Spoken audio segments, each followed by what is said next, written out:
Magandang. Gulat ka pala ako. Joke lang. Magandang umaga po sa inyo. Kung ano man po ang nararamdaman nyo ngayong umaga, pareho rin ang nararamdaman ko. Masaya at maligaya. Level na ang mga marites. May mic na ngayong magchismisa. Meron po siya pinapakain sa akin. Pan de coco.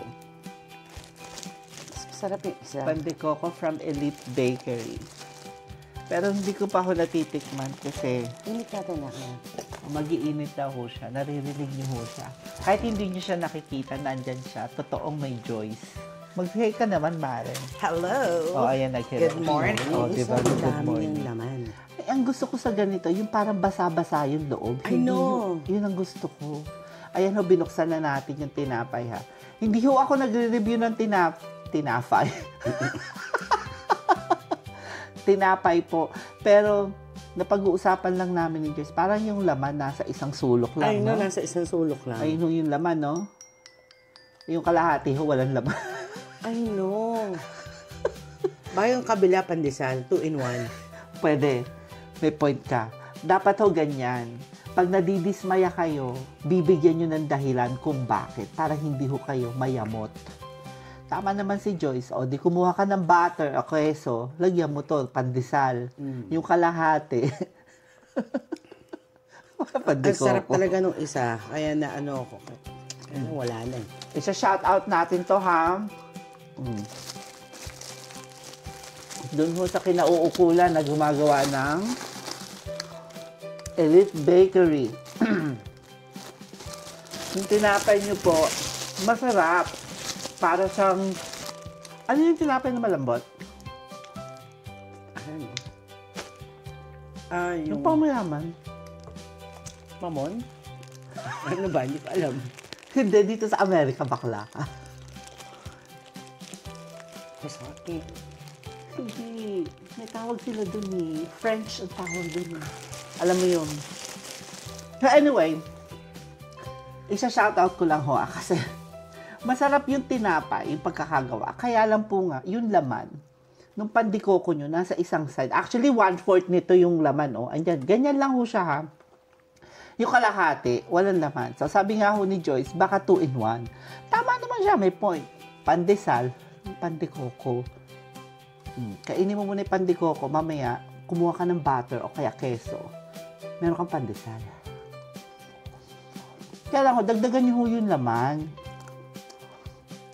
Dagdagan nyo ho, kasi ikalat nyo.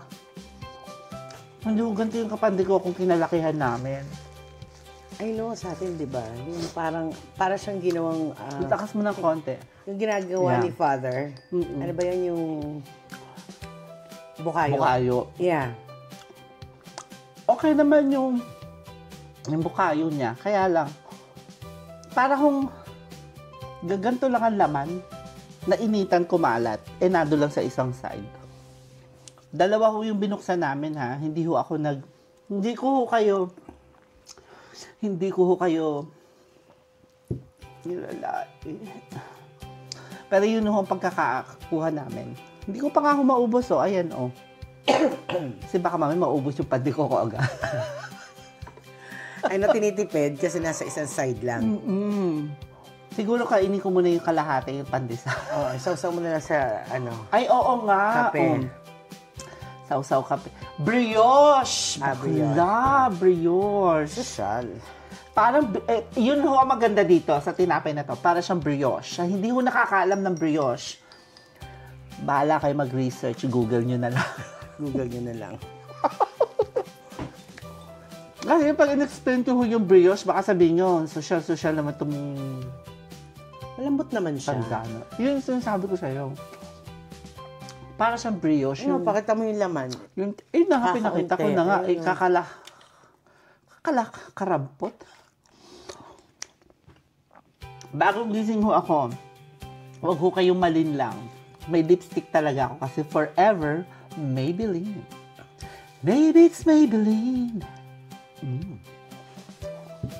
So anyway, ano naman po makapagkwentuhan na dyan sa akin kasi naka-mic. O sige, tapusin na muna natin to. Kakain muna ako.